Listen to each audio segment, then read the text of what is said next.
بسم اللہ الرحمن الرحیم۔ مغرب کی نماز اگر انسان تاخیر سے شامل ہوا جماعت میں اور اس کی کچھ رکعات رہ گئیں، ایک یا دو یا تین رکعات اس کی رہ گئیں، تو اب ان رکعات کو وہ کیسے ادا کرے گا؟ تو اس کا طریقہ عام نمازوں کی نسبت تھوڑا سا مختلف ہے۔ مغرب کی نماز کا طریقہ عام نمازوں کی نسبت تھوڑا سا مختلف ہے، اس لیے اسے ذرا تفصیل سے بیان کیا جاتا ہے۔ اگر کوئی شخص مغرب کی نماز میں تاخیر سے آیا اور اس کی ایک رکعت نکل گئی، پھر تو آسان طریقہ ہے۔ امام صاحب کے سلام پھیرنے کے بعد اس نے کھڑے ہو جانا ہے اور کھڑے ہو کر اس نے ثنا، تعوذ، تسمیہ، سورہ فاتحہ اور تلاوت کر کے رکوع سجدے کرنے، اور رکوع سجدے کرنے کے بعد اس نے تشہد میں بیٹھ جانا ہے، درود شریف پڑھ کے دعا سلام پھیر دینا اس نے۔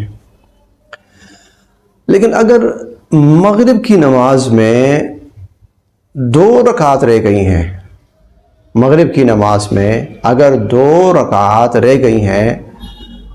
تو پھر اس کی ادائیگی کا طریقہ عام نمازوں کی نسبت مختلف ہے۔ عام نمازوں میں تھوڑا سا طریقہ پھر اور ہے، اور مغرب کی نماز کا طریقہ پھر اور ہے۔ اب وہ یہ ہے، ذرا تھوڑی سی توجہ سے سماعت فرما لیجئے گا۔ دو رکعات رہ گئی مغرب کی نماز میں، امام صاحب نے سلام پھیر دیا، ایک شخص کو ایک رکعت ملی ہے، یہ کھڑا ہو گیا، اس نے نماز شروع کر دی، جو دو رکعت رہ گئی ہیں، ثنا پڑھے گا، تعوذ، تسمیہ، سورہ فاتحہ، تلاوت، رکوع کرے گا، سجدے کرے گا۔ اب سمجھنے کی بات ہے وہ یہ کہ اب رکوع و سجدے کرنے کے بعد، حالانکہ امام صاحب کے سلام پھیرنے کے بعد یہ اس کی پہلی رکعت ہے، امام صاحب کے سلام پھیرنے کے بعد بقیہ تمام نمازوں میں امام صاحب کے سلام پھیرنے کے بعد اگر کوئی آدمی اپنی نماز مکمل کرتا ہے اور دو رکعت رہتی ہیں، تو پہلی رکعت پڑھ کے وہ کھڑا ہوگا بقیہ تمام نمازوں میں۔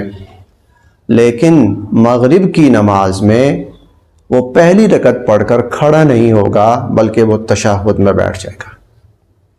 التحیات پڑھے گا، التحیات پڑھ کر درود شریف نہیں پڑھے گا،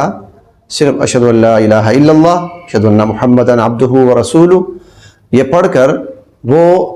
اگلی رکعت کے لیے کھڑا ہو جائے گا، یعنی مغرب کی آخری رکعت کے لیے۔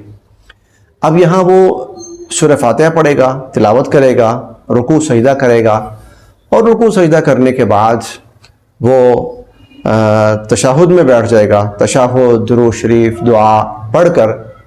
پھر وہ دونوں طرف سلام پھیر دے گا۔ مغرب کی نماز میں دو رکعت رہ جائیں تو ان کی ادائیگی کا طریقہ بقیہ تمام نمازوں سے مختلف ہے۔